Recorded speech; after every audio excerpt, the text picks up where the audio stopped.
Good evening everyone. मैं हूँ फ़खर यूसुफ़ज़ई और आप देख रहे हैं मेरा यूट्यूब चैनल। आज बात होगी पाकिस्तान के पॉलिटिक्स के हवाले से और इसमें होने वाली तब्दीलियों के हवाले से। बात करेंगे मौलाना तारिक जमील साहब का। अभी 2-3 दिन पहले इमरान खान साहब के साथ वो दुआ के लिए मौजूद थे और इसके साथ-साथ बहुत सारी डेवलपमेंट्स और भी पाकिस्तान की सियासत में हो रही है। एक तरफ तो गर्मी काफ़ी तेज़ है और इसके साथ-साथ जो है दूसरी तरफ पाकिस्तान का जो सियासी मैदान है, वो भी काफ़ी गर्म नज़र आ रहा है। इन सारी चीज़ों के लिए मेरे साथ आज मौजूद मौजूद है जर्नलिस्ट फ्रॉम इस्लामाबाद आज़ काज़ी ने मुझे जॉइन किया है। थैंक यू वेरी मच आज़ू for joining the show. Thank you so much Fakhar कि आपने इनवाइट किया। अच्छा अर्ज़, एक तो सबसे पहले ये आपसे पता करूँगा, पूछूँगा कि अभी 1-2 दिन पहले इमरान खान साहब ने अपने यहाँ कोई दुआ की महफ़िल करवाई थी और मौलाना तारिक जमील साहब जो तब्लीगी जमात के लीडर के तौर पे जाने जाते हैं। अब तो मैंने सुना है कि उन्होंने उनसे कतई ताल्लुक़ कर दिया, किया हो या ना किया हो। लेकिन क्या कहेंगी, क्या हो रहा है? हमने इस मज़हब को, सियासत को, पाकिस्तान को क्या बना दिया और क्या बना रहे हैं? देखिए, ये बात तो फ़खर मैं बहुत टाइम से कह रही हूँ कि ये इस किस्म से जो है रिलीजन को इस्तेमाल करना और ये जो मुल्ला माफिया की बात मैं अक्सर करती रहती हूँ अपने यूट्यूब चैनल पे और कई बार इंडियन मौलाना भी आए और उनसे भी मैंने बात की कि मौलाना तारिक जमील जिस तरह की का मज़हब फैलाते हैं और जिस किस्म की बातें करते हैं और जो डबल पॉलिसीज़ चल रही हैं, तो उसपे तो खैर वो भी बड़े नाराज़ हो गए थे इसलिए कि मौलाना साहब की काफ़ी फ़ैन फ़ॉलोइंग इंडिया में भी पाई जाती है। लेकिन अब आहिस्ता-आहिस्ता करके जो है वो लोगों को कुछ-कुछ समझ आना शुरू हुआ है और जिस तरह से बनी गाला में फिर इमरान खान साहब ने उन्हें बुलाया और एक महफ़िल कराई और ज़ाहिर है कि ये हर उस जगह पे पाए जाते हैं जहाँ पर पैसा होता है। मौलाना साहब जो है वो आप जानते होंगे कि इस्लामाबाद के एक डॉन कोई था उसकी भी बरसी पे पहुंचे थे और लोगों ने बड़ा उनको बातें सुनाई थी लेकिन मौलाना ताजी साहब को कोकर। बिल्कुल, तो मौलाना साहब को कोई फ़र्क नहीं पड़ता कि किसका क्या कैरेक्टर रहा है या है और वो बस पहुँच जाते हैं जहाँ पर भी उनको थोड़ा बहुत पैसा मिल रहा हो। और साथ-साथ डबल पॉलिसी जैसे कि आप जानते ही हैं कि वो एक तरफ कहते हैं कि ज़िंदगी सादा गुज़ारें, दूसरी तरफ अपना ही एक ब्रांड निकाल लिया है जिसमें अबाया जो है वो सेल में 24 से 27,000 रुपए जो पाक रुपीज़ है उसका लगा हुआ था। अब लोगों ने इनको बोलना शुरू जिस किस्म की वो एक एक्टिंग किया करते हैं अपनी दुआ के दौरान रोने लगते हैं और तमाशे करते हैं और एक तरह की नौटंकी जो कही जाती है कि वो सभी लोग अब आहिस्ता-आहिस्ता समझ गए हैं और अच्छी बात है कि समझ गए और भी कई दूसरी कहानियाँ उनके नाम से निकली हैं जो आप देख सकते हैं सोशल मीडिया पे अवेलेबल है, हर जगह लोग बात कर रहे हैं, वीडियोज़ तक बन गई हैं। तो ये पोल जो है वो खुलना शुरू हो गए हैं और इस वजह से काफ़ी एम्बैरेसमेंट है और मौलाना साहब जो हैं उन्होंने जो है बहुत देर तक तो उन्होंने मस्जिद नबवी के बारे में भी कोई स्टेटमेंट नहीं दिया और काफ़ी मेरे ख्याल है लान-तान के बाद उन्होंने हल्का-सा एक मज़म्मती बयान जो है वो जारी कर दिया। ज़ाहिर है कि वो इसीलिए नहीं कर पा रहे थे क्योंकि इमरान खान के सपोर्टर्स हैं और इमरान खान साहब से उनको काफ़ी फ़ायदे हो रहे होंगे। तो लेकिन लोग इसको काफ़ी अब जो है ना सख्ती से लोग देख रहे हैं और लोग काफ़ी अपसेट हैं उनसे। अच्छा, एक तो ये बड़ा एक मतलब अनफॉर्च्यूनेट है ये चीज़ें, लेकिन ये हमारी पॉलिटिक्स का एक परमानेंट हिस्सा बनता जा रहा है। पहले भी शायद लोग करते थे, लेकिन अब जो इसका इस्तेमाल इस मॉडर्न एरा में हो रहा है, तो मुझे तो लगता है ऐसे कि इससे हम नुकसान ज़्यादा उठा रहे हैं और फ़ायदा तो शायद उनका पर्सनल कोई फ़ायदा होता होगा, जो लोग इसको मतलब इस्तेमाल कर रहे हैं। अभी कहा जा रहा है कि जी इमरान खान साहब के खिलाफ और पता नहीं उसके कुछ और लोगों के खिलाफ हम मुकदमा दर्ज करेंगे मस्जिद नबवी के हवाले से। हालाँकि इमरान खान से मुझे हज़ारा इख्तिलाफ से ही मैं बड़ा सख्त किस्म का क्रिटिक हूँ। लेकिन मैं कहता हूँ कि यार मज़हब को बीच में से निकाल दो। सऊदी अरेबिया के लोग अगर वो वहाँ से कोई कार्रवाई करना चाहते हैं तो वो बिल्कुल करें। लेकिन राना सनाउल्लाह साहब और शहबाज शरीफ साहब भी लगता है ऐसे हैं कि वो भी कहते हैं नहीं जी हम भी कोई मौका हाथ से जाने नहीं देंगे अगर उसका ताल्लुक रिलिजन या किसी और चीज़ से होगा। नहीं, आप बिल्कुल ठीक कह रहे हैं और यही बात आज हामिद मीर साहब भी जियो पे बात कर रहे थे, तो वो कह रहे थे कि जिस तरह के इल्ज़ामात लगाए जा रहे हैं, जिस तरह से बातें की जा रही हैं गवर्नमेंट की तरफ हुँ, से, तो कहीं ऐसा ना हो कि इनमें और इमरान खान में कोई फ़र्क ना रह जाए। और ये बिल्कुल जी। उसी डगर पे चल रहे हैं, जहाँ पे इमरान खान ने चल के अपना ये हाल किया, तो हामिद मीर साहब का कहना था ऐसा ना हो कि ये गवर्नमेंट भी अपना वही हाल कर ले, जो इमरान खान की गवर्नमेंट का हुआ। लेकिन साथ-साथ हम ये भी देखते हैं कि रिलीजन कार्ड तो हमेशा से खेला जाता है।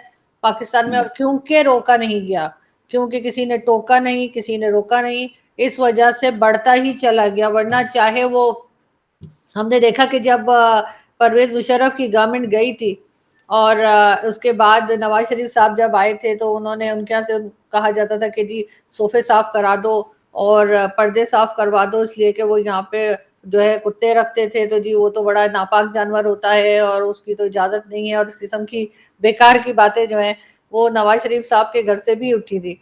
इसी तरीके से हमने बेनजीर भुट्टो को देखा कि इंतहाई मॉडर्न किस्म की खातून थी और बहुत स्ट्रांग थी, लेकिन इसके बावजूद एक गेटअप जो वो करके रखती थी प्राइम मिनिस्टर बनने के बाद और उससे थोड़ा पहले भी, कि उन्होंने यूं तस्बीह लेके घूमना है, वही तस्बीह हमने इमरान खान के हाथ में देखी और वही तमाशा इमरान खान के साथ देखा। और जैसे ही वो अपनी प्राइम मिनिस्टरशिप से हटे, वो दोबारा अपनी टी शर्ट और वही नाइकी वगैरह के जॉगर्स वॉगर्स में हमें नजर आए जैसे वो पहले थे, लेकिन अभी दोबारा उन्होंने वो गेटअप कर लिया, क्योंकि बहुत से लोगों ने कहा कि जी वो तस्बीह कहाँ गई।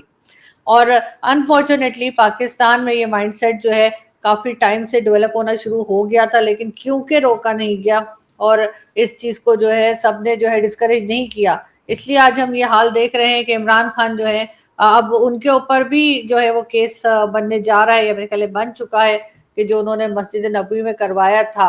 और शेख रशीद साहब पे भी है, उनके भतीजे जो पिंडी से इलेक्शन लड़े थे, और आपको याद होगा 2018 में पार्टी उनकी शेख कोई शफी। और थी, बिल्कुल पार्टी उनकी दूसरी थी, लेकिन वो जो है कहते थे कि वो पीटीआई के टिकट से आए हैं। तब भी मेरा जो शो टीवी चैनल से हुआ करता था, वहां पे आके उन्होंने स्टेटमेंट दे दिया था, बल्कि उस स्टेटमेंट को लेकर एक और कैंडिडेट जो थे उन्होंने उनके ऊपर केस भी दायर कर दिया था कि ये दो पार्टीज में कैसे हो सकते हैं। मगर अभी हमने देखा कि उनके ऊपर भी जो है वो ये कहा, उनको अरेस्ट भी कर लिया गया है, और शेख रशीद साहब का कहना है कि जी मैं इस मामले में नहीं पढ़ूंगा, क्योंकि शेख साहब को भी अपनी जान का खतरा है। और आई डोंट नो आपने देखा या नहीं, लेकिन थोड़ी देर पहले शेख रशीद साहब की एक वीडियो वायरल हुई है और उसमें उन्होंने कहा है कि उनकी जान को खतरा है। 7 लोगों का उन्होंने नाम लिया है, जिसमें प्राइम मिनिस्टर भी हैं, हमजा शहबाज भी हैं और राना सनाउल्लाह वगैरह कई लोग हैं। तो वो इस किस्म की चीजें जब ये दूसरों के लिए करते थे तब तो कुछ नहीं हुआ इन्हें, जब इन्होंने ये तमाशा किया सलमान तासीर के साथ, और उसपे कल परसों तक शेख रशीद साहब जो है वो मुमताज कादरी को शहीद बता रहे थे। अब जब अपनी गर्दन उस छुरी के नीचे आई है एहसन तो इकबाल साहब के भागे साथ भागे हुआ। फिर रहे हैं। बिल्कुल एहसन इकबाल साहब के साथ हुआ। और शेख रशीद साहब ने परसों यानी एक दिन पहले शेख रशीद साहब का कहना है कि जी इस गवर्नमेंट ने तो मुमताज कादरी शहीद के साथ ऐसा किया, यानी उनको शर्म नहीं आई कि वो मुमताज कादरी जैसे दरिंदे को शहीद बोल रहे हैं। और उसके बाद जब अपनी गर्दन उनकी छुरी के नीचे आई कि जी आपने ब्लास्फेमी किया, आपको पता था और आपने जानबूझ के, उनकी वीडियो वायरल है जिसमें वो प्लानिंग कर रहे हैं और वहां के लिए मस्जिद नबवी के लिए, और वो कह रहे हैं कि ऐसा होगा, पता लगेगा, बाकायदा वीडियो भी मौजूद है, सिर्फ ये नहीं है कि कोई स्टेटमेंट वैसे ही बता रहा है। तो शेख साहब को अब अपनी जान का खतरा पड़ गया, तो उन्होंने कहा कि नहीं मेरी जान को खतरा है, और लोगों के नाम बता दिए। लेकिन ये अकल, ये दिमाग उनका उस वक्त कहाँ गया था जब वो दूसरों के साथ ये करते थे। अच्छा अर्जुन, एक चीज़ ये भी है, मुझे बड़ा अफ़सोस होता है, अगर इस रीजन की हम बात करते हैं तो हिंदुस्तान की भी बहुत ज़्यादा लोग अरब कंट्रीज़ में, यूरोप, अमेरिका में, बाकी दुनिया में काम करते हैं, अच्छी-अच्छी जगहों पे जॉब्स करते हैं, कारोबार करते हैं, बांग्लादेश से हैं लोग। हमने कभी उनको नहीं देखा, इस तरह की चीज़ें, क्या वहाँ उन पे पॉलिटिकल डिफरेंसेस नहीं होती होंगी? हिंदुस्तान में क्या कोई कांग्रेस का, कोई बीजेपी का या कोई आम आदमी पार्टी का तो इन मुल्कों में भी होता होगा, और मतलब मोदी जी भी वहाँ जाते हैं, ये बाकी लोग भी विज़िट्स करते होंगे। अगर यहाँ नहीं करते तो अमेरिका, लंदन तो जाते ही हैं, सारे के सारे लोग जाते हैं। उनकी ये चीज़ हमने नहीं देखी, लेकिन हम पाकिस्तानियों को क्या है कि कभी हम कहते हैं कि हमने इसको फ़तह करके इस्लाम का किला बनाना है, उस मुल्क के लिए जिसकी पासपोर्ट के लिए ना हम सब कुछ कुर्बान करने के लिए, मैं यह कहना नहीं चाहता, लेकिन सब कुछ देने के लिए तैयार होते हैं। लेकिन फिर वहाँ जाके हमें फिर ये याद आता है कि यार इसको तो हमने इस्लाम का किला और ये चीज़ बनानी है, और इस तरह की हरकतें बाकी दुनिया के लोग नहीं करते। हमारे लोगों का क्या मसला है कि इस तरह की चीज़ें कहीं पे भी कर जाते हैं? देखिए, सबसे पहले तो इमरान खान साहब कहते थे कि जी पाकिस्तान को रियासत हुँ, मदीना बनाना है, लेकिन उन्होंने रियासत मदीना को पाकिस्तान बना दिया। और वहां पे जो नारे लगे तो वो ये लगा कि जैसे लोग पाकिस्तान में ही घूम रहे हैं। यहाँ के लोगों का यही मसला है कि यहाँ पे ये हर चीज़ को फॉर ग्रांटेड लेते हैं, इनका ख़्याल है हम यहाँ कुछ भी कर सकते हैं, ब्लास्फेमी लॉ लगा सकते हैं, किसी को मार सकते हैं, किसी को काट सकते हैं, कोई पूछने वाला नहीं है।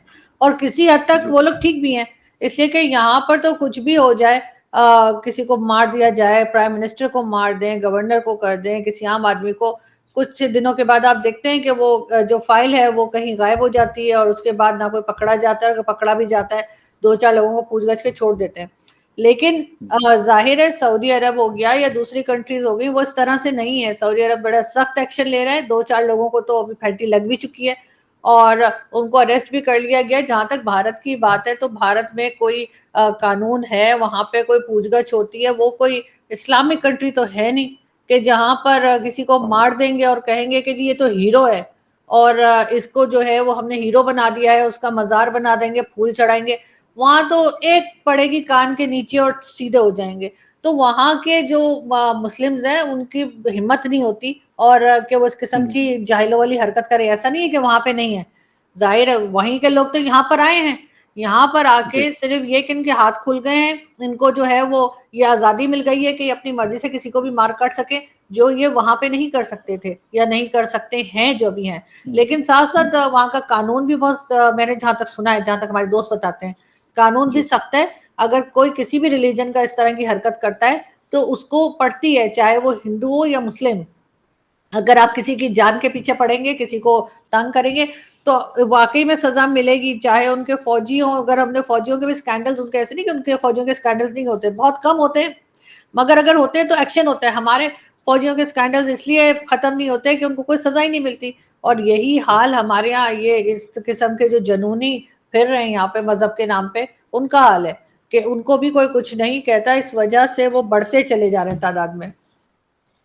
हुँ। बिल्कुल, आपकी बात ये वाली सही है और इससे मैं एग्री भी करता हूँ कि कुछ लोगों ने शायद कुछ सिस्टम्स बनाए हुए हैं, लेकिन हमारे यहाँ अजीब-सा एक तुरफ़ा तमाशा लगा हुआ है।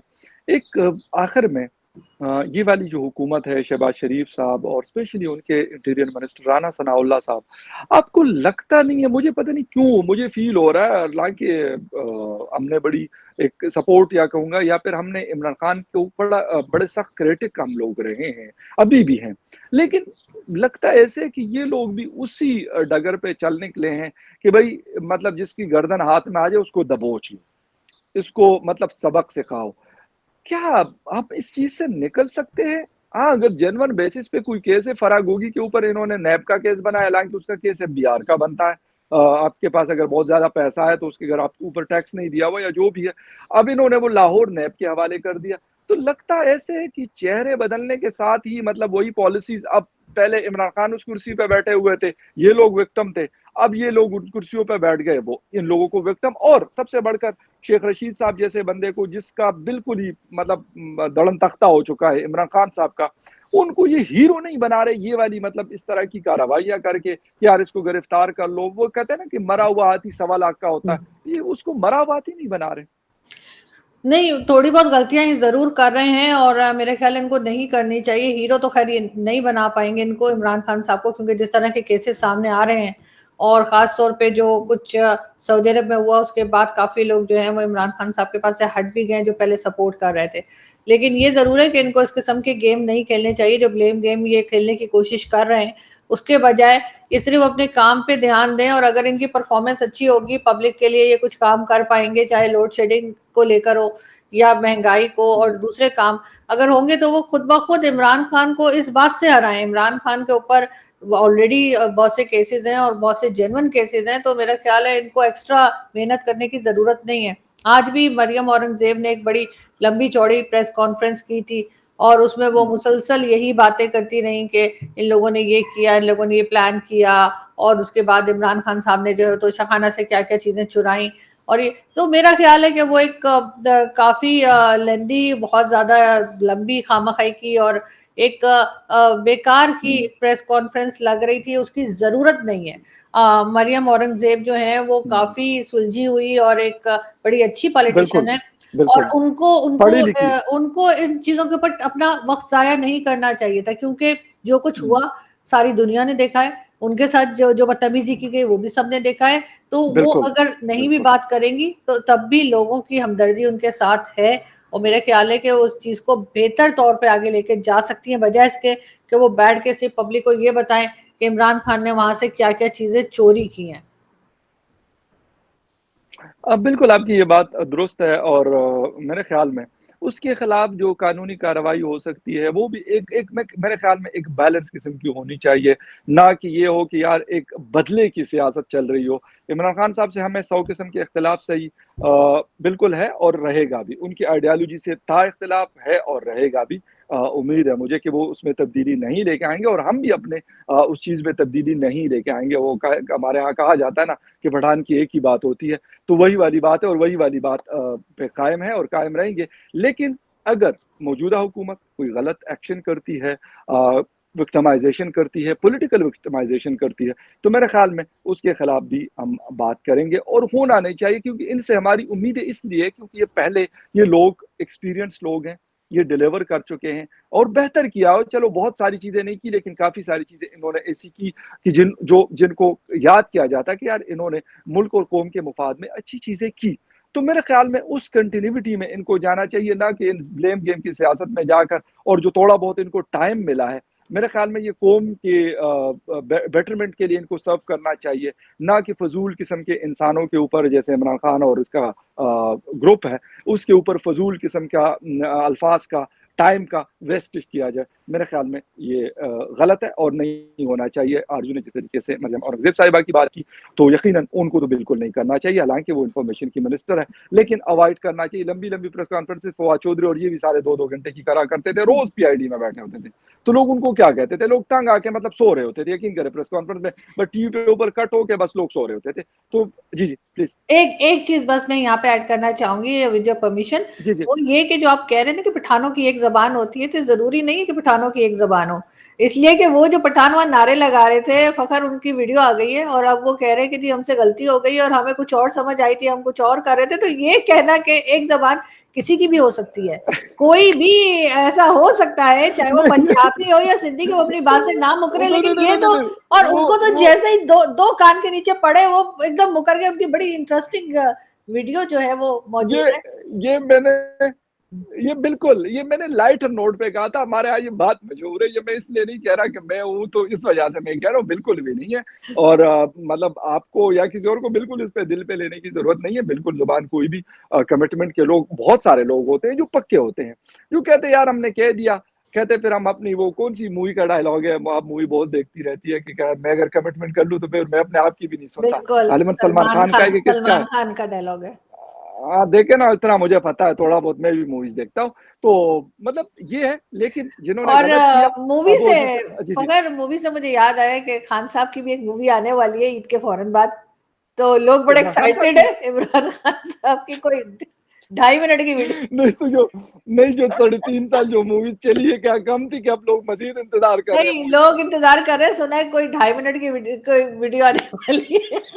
ये खतर ये बड़ी खतरनाक किस्म की होंगी मेरे ख्याल में सुन रहे हैं वैसे 1 महीने से हम सुन रहे हैं, लेकिन मैं बिल्कुल भी भाई इंतज़ार नहीं कर रहा, अगर मुझे मिल गई, हम आपको दिखा नहीं सकते, ये मैं आपको पहले बता दूँ। लेकिन नहीं आ जाना चाहिए थैंक यू वेरी मच आपने शो को ज़ाहिर किया and viewers thank you very much for watching debate with Fakhar Yousafzai. मेरे ख्याल में आखिरी रोज़ा है और आखिरी रोज़ा में ना ज़ुबान जो है ना फंबल कर रही है मेरे ख्याल से ईद आने वाली है लेकिन खैर एनीवे जो भी हो अच्छा हो सबके साथ पाकिस्तान के साथ, इस हुकूमत के साथ और जो लोग इसके लिए काम कर रहे हैं, thank you very much once again for watching debate with Fakhar Yousafzai. किसी और डिबेट में फिर मिलते हैं, तब तक के लिए टेक केयर एंड बाय।